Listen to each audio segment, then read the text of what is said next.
역대하 33장. 므낫세는 12세에 유다의 왕이 되어 수도 예루살렘에서 55년 동안 나라를 다스렸다. 므낫세는 주께서 보시기에 악한 일을 저질렀고 일찍이 주께서 이스라엘 백성 앞에서 쫓아내신 이방 민족들의 가증스러운 관습을 그대로 따라 행했다. 그는 아버지 히스기야가 모조리 허물어 없앴던 산당들을 다시 세우고 바알신을 섬기기 위해 제단들을 다시 쌓았으며 나무를 깎아 아세라 여신상을 만들어 세우고 또 하늘의 1월 성신들에게도 절하며 숭배했다. 게다가 그는 일찍이 주께서 자신의 이름을 두실 영원한 거처로 정해놓으신 예루살렘 성전 안에조차 이방 우상들의 제단들을 쌓았고 성전 안팎의 두 뜰 곳곳에도 하늘의 1월 성신들을 섬기는 제단들을 세워놓았다. 그는 또 흰놈 골짜기에서 자기 아들들을 산채로 불에 태워 바치고 점쟁이에게 점을 치고 마술사에게 마법을 부리게 하고 무당이나 영매에게 갈 길을 물었다. 므낫세는 이렇게 악한 일을 일삼아 주의 진노를 크게 샀다. 그는 자신이 깎아 만든 아세라 목상을 하나님의 성전 안에 가져다 놓기도 했다. 주께서는 일찍이 다윗과 그의 아들 솔로몬에게 말씀하시기를 내가 이스라엘의 모든 지파 중에서 가려 뽑아 선택한 이 성전과 예루살렘 안에 내 이름을 영원히 두겠다. 만일 너희가 항상 나에게 순종하고 내가 모세를 통해 너희에게 전한 율법과 계명과 규례들을 잘 지켜 행하면 내가 너희 조상들에게 준 이 땅에서 너희를 영원히 쫓아내지 않을 것이다. 라고 하셨다. 그런데도 유다왕 므낫세는 유다와 예루살렘 백성들을 그릇된 길로 잘못 이끌어 그들로 주께서 이스라엘 백성들 앞에서 멸망시키셨던 그 이방 민족들보다 도리어 더욱 악한 짓을 일삼게 했다. 주께서는 유다왕 므낫세와 그의 백성들에게 거듭 경고하였지만 그들은 주의 말씀에 조금도 귀를 기울이지 않았다. 이에 주께서는 아시리아 왕의 휘하 장군들을 보내어 유다를 치게 하셨다. 그리하여 그들은 유다 왕 므낫세를 사로잡아 그의 코에 갈고리를 꿰은 뒤에 청동사슬로 꽁꽁 묶어 바벨론으로 끌고 갔다. 이렇게 큰 곤경에 빠지자 그제야 므낫세는 간절히 하나님을 찾으면서 자기 조상들의 하나님 앞에서 아주 겸손해졌다. 이처럼 므낫세가 겸손한 자세로 간절히 기도하자 주께서는 그의 기도를 들으시고 그를 다시 예루살렘으로 돌려보내셔서 그의 왕국을 계속 다스리게 하셨다. 그렇게 되자 므낫세는 비로소 하나님은 오직 주밖에 없다는 사실을 확실히 깨닫게 되었다. 그 후에 므낫세는 다윗성 바깥에 외곽 성벽을 잇대어 쌓았다. 즉 골짜기에 있는 기혼샘의 서편에서부터 시작해서 물고기 문에 이르기까지 외곽 성벽을 잇대어 쌓아 오벨 언덕을 감쌌는데 그 성벽 높이를 더욱 높게 올려 쌓았다. 그리고 므낫세는 유다의 모든 요새 성읍들에 군대 지휘관들을 배치하였다. 그는 또 나무와 돌로 만들어 세웠던 이방 신상들을 예루살렘 성전에서 모조리 치워 없애고 또 성전 언덕과 예루살렘 성읍 도처에 만들어 놓았던 이방 우상의 제단들도 모두 헐어서 예루살렘 성 밖에 내다버렸다. 그는 또 주의 제단을 다시 세워서 주께 화목제물과 감사제물을 바치고 온 유다 백성에게 이스라엘의 하나님 주만을 섬기도록 명령했다. 그래서 유다 백성들은 주 하나님께만 제사를 드렸는데 산당에서 계속 주께 제사를 드렸다. 유다 왕 므낫세의 통치 기간 동안에 있었던 그 밖의 다른 모든 일들과 그가 하나님께 간구한 내용과 주의 이름으로 선견자들이 그에게 말한 내용 등은 이스라엘 왕들의 연대기에 자세히 기록되어 있다. 므낫세가 기도를 드리자 하나님께서 그의 기도를 들어주신 일과 그가 주 앞에 굴복하기 전에 저지른 모든 죄와 허물들, 곧 산당을 짓고 나무와 돌로 여러 우상들을 만들어 세운 일과 그 우상들을 세워둔 곳까지도 모두 호세의 역사책에 기록되어 있다. 므낫세가 죽어 그의 주상들과 함께 잠들자 백성들은 그를 왕궁에 묻었다. 그리고 그의 아들 아몬이 아버지의 뒤를 이어 유다 왕위에 올랐다. 아몬은 22세에 유다의 왕이 되어 수도 예루살렘에서 2년 동안 다스렸다. 그는 자기 아버지 므낫세와 마찬가지로 주께서 보시기에 악한 일을 저질렀다. 아몬은 자기 아버지 므낫세가 만들었던 모든 우상들에게 경배하고 그 우상들에게 제물을 바쳤다. 그러나 자기 아버지 므낫세와는 달리 아몬은 주 앞에서 뉘우치지 아니하고 점점 더 많은 죄를 지었다. 마침내 아몬의 신하들은 왕을 반역하여 아몬을 궁중에서 살해했다. 그러나 그 후에 유다 백성들은 아몬 왕의 암살에 가담한 자들을 모두 가려내어 죽이고 아몬의 아들 요시야를 유다의 왕으로 삼았다. 계시록 19장. 이런 일이 있은 뒤에 나는 하늘에서 수많은 군중의 우렁찬 외침 소리를 들었습니다. 할렐루야! 구원과 영광과 권세가 우리 하나님께 있으니 그분의 심판은 진실로 참되고 의로우시다. 그분께서는 음행으로 세상을 부패시킨 그 큰 음녀를 심판하셔서 마침내 자기 종들을 피 흘리게 한 원수를 갚아주셨다. 하늘의 수많은 군중들은 계속해서 다시 외쳤습니다. 할렐루야! 그 음녀를 태우는 불의 연기가 그치지 않고 영원히 올라가는구나. 그러자 보좌를 둘러선 24장로와 네 생물이 보좌에 앉으신 하나님께 엎드려 경배하면서 일제히 외쳤습니다. 아멘, 할렐루야. 그때 하늘 보좌에서 한 음성이 들려왔습니다. 하나님의 모든 종들아, 높은 자든 낮은 자든 하나님을 경외하는 모든 사람들아, 다 함께 우리 하나님을 찬양하여라. 그때 나는 또 다른 한 음성을 들었는데 그 음성은 수많은 군중의 외침 같기도 하고 거센 물소리 같기도 하고 우렁찬 천둥소리 같기도 했습니다. 그 음성은 외치기를 할렐루야, 전능하신 우리 주 하나님께서 다스리신다. 모두 기뻐하고 즐거워하며 하나님께 영광을 돌리자. 마침내 어린 양의 혼인날이 이르렀다. 어린 양의 신부는 몸단장을 끝내고 빛나고 깨끗한 모시옷을 받아 입었으니 이 고운 모시옷은 성도들의 의로운 행실이다 하였습니다. 그때 그 천사가 나에게 말했습니다. 어린 양의 혼인잔치에 초대받은 사람들은 참으로 복되도다 기록하여라. 그리고 계속해서 말했습니다. 이 말씀은 하나님께서 친히 하신 참된 말씀이다. 그래서 나는 그 천사의 발 앞에 엎드려 그에게 경배를 드리려고 했습니다. 그러자 그 천사가 나를 말리며 말했습니다. 이러지 말아라. 나 역시 너희 믿음의 형제들과 똑같이 예수의 증언을 믿는 그분의 종일 따름이니 경배는 오직 하나님께만 드려라. 예수께서 하신 증언은 곧 예언의 영을 받아 하신 것이다. 또 나는 하늘이 열리고 거기에 흰 말이 서 있는 것을 보았습니다. 그 말 위에는 신실과 진실이라고 불리는 분이 타고 계셨는데 그분은 의로서 심판하시고 싸우시는 분입니다. 그분의 눈은 불꽃과 같았고 머리에는 많은 왕관을 쓰고 계셨는데 그분의 몸에는 오직 그분밖에는 아무도 알지 못하는 이름이 적혀 있었습니다. 또 그분은 피로 물든 옷을 입으셨는데 그분의 이름은 하나님의 말씀입니다. 그리고 그분 뒤에는 희고 깨끗한 모시옷을 입은 하늘 군대가 모두 흰 말을 타고 뒤따르고 있었습니다. 그분의 입에서는 날카로운 칼이 나오고 있었는데 그분께서는 그 칼로써 모든 나라들을 쳐 부술 것입니다. 또 그분께서는 쇠로 된 홀로 모든 나라를 다스릴 것이고 두 발로 전능하신 하나님의 맹렬한 진노의 포도주 틀을 밟으실 것입니다.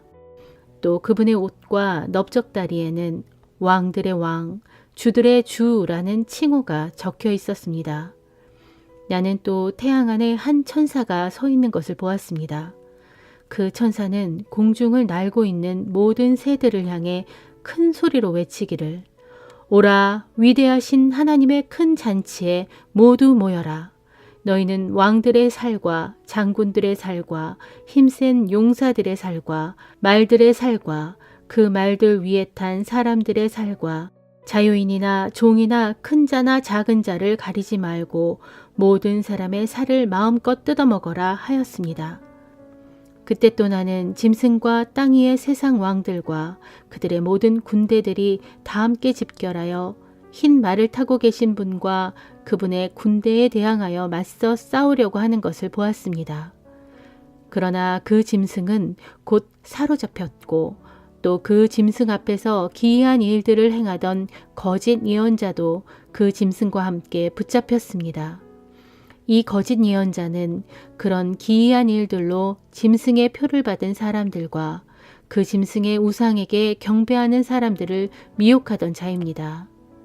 그러나 그 둘, 곧 사로잡힌 악한 짐승과 거짓 예언자는 모두 유황이 활활 타오르는 불못의 산채로 던져졌습니다. 그리고 그 둘을 따르던 군대는 흰 말 타신 분의 입에서 나오는 날카로운 칼에 찔려 다 죽었습니다. 그러자 공중의 새들이 우르르 몰려와서 그들의 살을 배불리 뜯어 먹었습니다.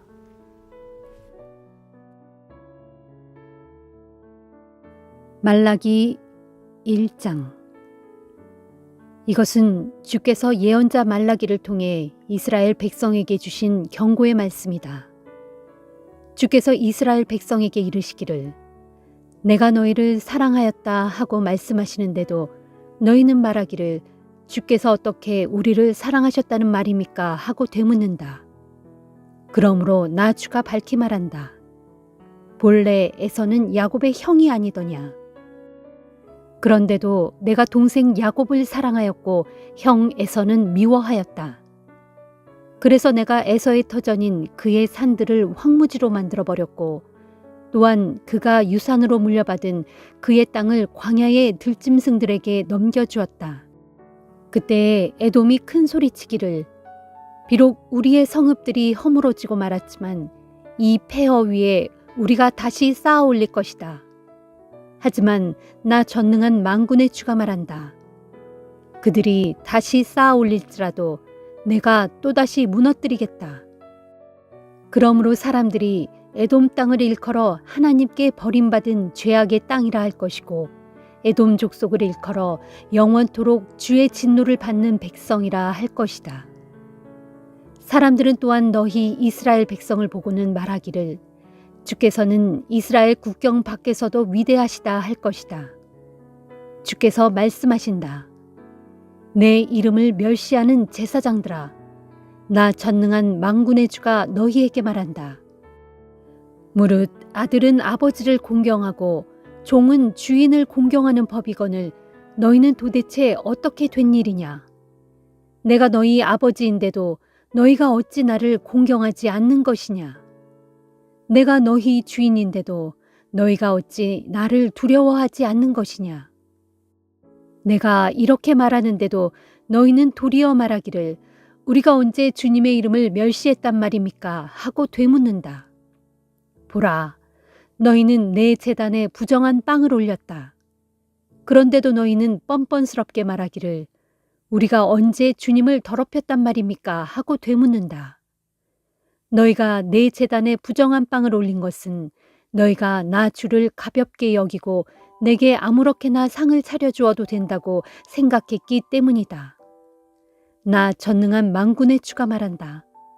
너희 제사장들아, 너희가 눈먼 짐승을 끌고 와서 내게 제물로 바치는 것이 어찌 악하지 아니하냐. 너희가 절뚝거리는 짐승이나 병든 짐승을 끌고 와서 내게 제물로 바치는 것이 어찌 악한 행위가 아니란 말이냐. 이제 너희가 그런 흠 있는 짐승들을 너희 총독에게 선물로 드려보라.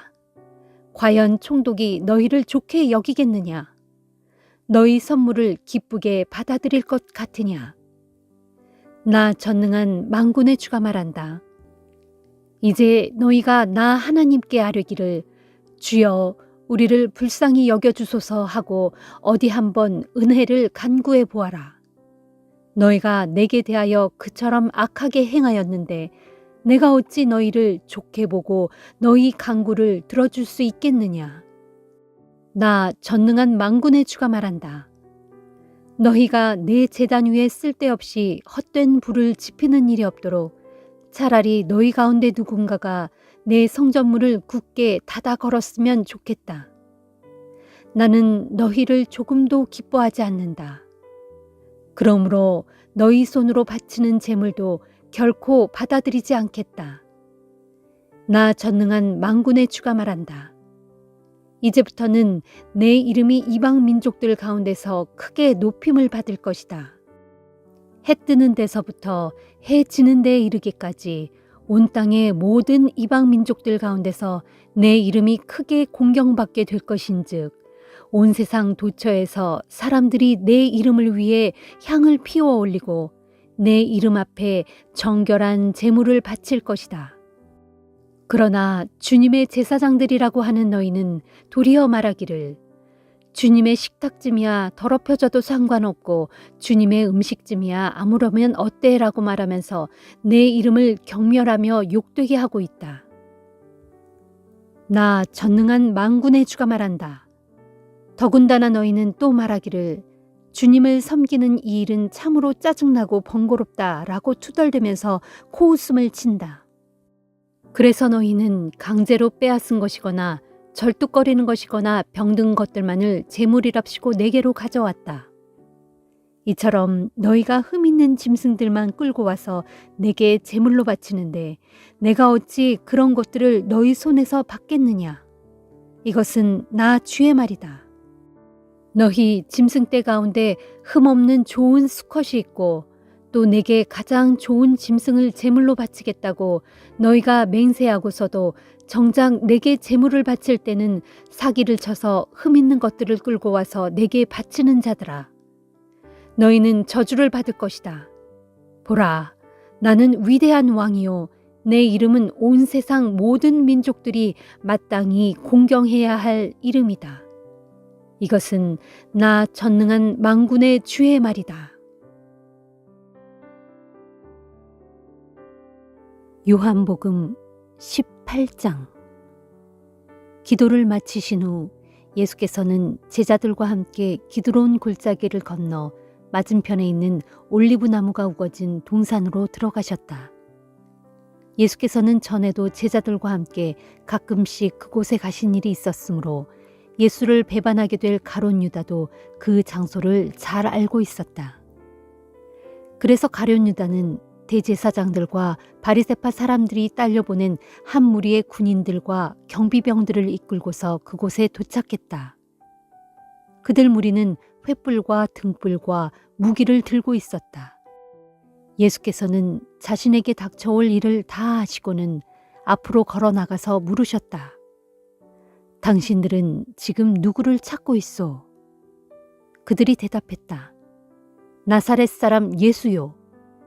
예수께서 그들에게 말씀하셨다. 내가 바로 그 사람이요. 그 자리에는 예수를 팔아넘긴 배반자 가룟 유다도 그들과 함께 서 있었다. 예수께서 내가 바로 그 사람이요 라고 말씀하시자 그들은 그 말씀에 놀라 뒤로 물러나며 땅바닥에 넘어졌다. 예수께서 다시 그들에게 물으셨다. 당신들은 지금 누구를 찾고 있어? 그들이 다시 대답했다. 나사렛 사람 예수요. 예수께서 그들에게 말씀하셨다. 내가 바로 그 사람이라고 하지 않았소. 당신들이 찾고 있는 사람이 바로 나라면 나와 함께 있는 이 사람들은 가게 하시오. 예수께서 이렇게 말씀하신 것은 아버지께서 내게 주신 사람들은 단 한 사람도 잃지 않았습니다 하고 기도하신 그 말씀을 이루기 위함이었다. 이때 칼을 가지고 있던 시몬 베드로가 재빨리 칼을 빼어 대제사장의 종을 힘껏 내리쳐서 그의 오른쪽 귀를 잘라버렸다. 그 종의 이름은 말고였다. 그러자 예수께서 베드로를 꾸짖으며 말씀하셨다. 내 칼을 어서 칼집에 꽂아라. 아버지께서 내게 주신 이 잔을 내가 어찌 마시지 않을 수 있겠느냐. 군인들과 지휘관과 경비병들이 예수를 체포했다. 그들은 예수를 밧줄로 묶은 후 먼저 안나스에게 끌고 갔다. 그는 그 해의 대제사장인 가야바의 장인이었다. 그리고 가야바는 한 사람이 죽어 온 백성을 살리는 것이 더 낫다라고 유대인들에게 충고했던 바로 그 사람이었다. 시몬 베드로와 다른 제자 하나가 예수를 뒤따라갔다. 그 다른 제자는 대제사장과 잘 아는 사이여서 예수를 따라 대제사장 집에 안뜰까지 들어갔지만 베드로는 문 밖에서 기다려야 했다. 대제사장과 잘 아는 사이인 그 다른 제자가 돌아와 거기에 있는 문지기 소녀에게 말하여 베드로를 집 안으로 데리고 들어갔다. 그런데 그때 문지기 소녀가 베드로에게 말했다. 당신도 예수의 제자 가운데 한 사람이 아닌가요? 그렇죠? 그러자 베드로는 아니다, 나는 아니야 하고 부인했다. 날이 추웠으므로 경비병들과 종들은 불을 피워놓고는 그 주위에 둘러서서 불을 쬐고 있었다. 베드로도 슬며시 그들과 함께 서서 불을 쬐었다. 안뜰에서는 대제사장이 예수께 그를 따르는 제자들과 그들에게 가르친 내용에 대해 물었다. 예수께서 대답하셨다. 나는 세상 사람들에게 다 드러내놓고 말해왔어. 언제나 회당이나 성전에서 가르쳤고 그곳은 모든 유대인들이 모이는 장소요. 나는 숨어서 몰래 가르친 적은 한 번도 없어. 그런데 왜 나에게 묻는 것이요? 내가 무엇을 가르쳤는지 내 말을 들은 사람들에게 물어보시오. 그들은 내가 한 말들을 분명히 다 알고 있을 것이요. 예수께서 이처럼 대답하시자 그때 가까이에 있던 경비병 하나가 손바닥으로 예수의 뺨을 치면서 소리를 질렀다. 대제사장님에게 그따위 대답이 무엇이냐? 예수께서 그 경비병에게 말씀하셨다. 내 말이 거짓이라면 무엇이 잘못되었는지 증거를 대어 보시오. 사실대로 말하는 사람을 이렇게 함부로 칠 수 있어. 그러자 안나스는 예수를 결박한 채로 대제사장 가야바에게로 보냈다. 때에 시몬 베드로는 서서 불을 쬐고 있었다. 그 모습을 본 어떤 사람이 베드로에게 물었다. 당신도 저 사람의 제자들 가운데 한 사람이 분명하오. 그렇죠? 그러자 베드로는 무슨 말을 하는 거요? 나는 아니요 하고 부인했다. 그러자 베드로에게 귀를 잘린 사람의 친척되는 사람으로서 대제사장의 종들 가운데 하나인 어떤 이가 베드로를 몰아세우며 말했다. 당신이 올리브산에서 예수와 같이 있는 것을 내 눈으로 똑똑히 보았는데도 그러시오? 그러나 베드로는 더욱 큰 소리로 난 아니요 하고 다시 부인했다. 그러자 곧 달기 울었다. 유대인들은 예수를 대제사장 가야바의 집에서 데리고 나와 로마 총독의 관저로 데리고 갔다. 어느새 이른 아침이었다. 유대인들은 유월절 음식을 먹으려면 몸을 더럽혀서는 안 되었기 때문에 총독의 관저 안으로는 들어가지 않았다. 그래서 로마 총독 빌라도가 유대인들이 있는 곳으로 나와서 물었다. 당신들은 이 사람을 무슨 일로 고발하였소? 유대인들이 대답했다. 그 사람이 악한 일을 저지른 범죄자가 아니라면 우리가 왜 그를 당신에게 넘겼겠습니까? 빌라도가 말했다. 그렇다면 그를 데리고 가서 당신네 법대로 재판하시오. 이 말에 유대인들이 반발했다. 우리에게는 사람을 사형시킬 권한이 없습니다. 이로써 예수께서 자신이 어떻게 돌아가실 것인가에 대해 이야기하신 그 말씀이 이루어지게 되었다. 총독 빌라도는 자신의 관저 안으로 돌아가 예수를 자기 앞에 불러다 세워놓고 물었다. 내가 유대인의 왕이냐? 예수께서 빌라도에게 되물으셨다. 지금 그 말은 당신의 생각에서 나온 것이요. 다른 사람들이 나를 두고 당신에게 한 말이요. 빌라도가 말했다. 너는 내가 유대인인 줄 아느냐? 너의 동족과 대제사장들이 너를 내게 넘긴 것이다. 너는 도대체 무슨 일을 저질렀느냐? 예수께서 대답하셨다. 내 나라는 이 세상에 속하지 않소. 만약 그랬다면 내 종들이 싸워서 내가 유대인들에게 체포되지 않도록 능히 막았을 것이요. 하지만 내 나라는 이 세상에 속한 것이 아니고 다른 곳에 있소. 빌라도가 또 물었다. 그러면 내가 왕이란 말이냐? 예수께서 말씀하셨다. 그렇소. 당신의 말대로 나는 왕이요. 사실 나는 진리를 증거하기 위해 태어났고 그 일을 하려고 이 세상에 왔소. 그러므로 누구든지 진리 편에 서 있는 사람들은 모두 내 말을 듣소. 빌라도가 또 물었다. 진리가 무엇이냐? 이 말과 함께 빌라도는 다시 유대인들에게로 나가서 그들에게 말했다. 나는 그 사람에게서 아무런 죄도 찾지 못했소. 그러니 이렇게 하면 어떻겠소? 해마다 6월절에는 죄수 한 명을 놓아주는 관례가 있는데 이번에는 저 유대인의 왕을 놓아주는 것이 어떻겠소? 그러자 유대인들이 큰 소리로 외쳤다. 안 됩니다. 그 사람은 절대로 안 됩니다. 바라바를 놓아주십시오. 바라바는 강도였다.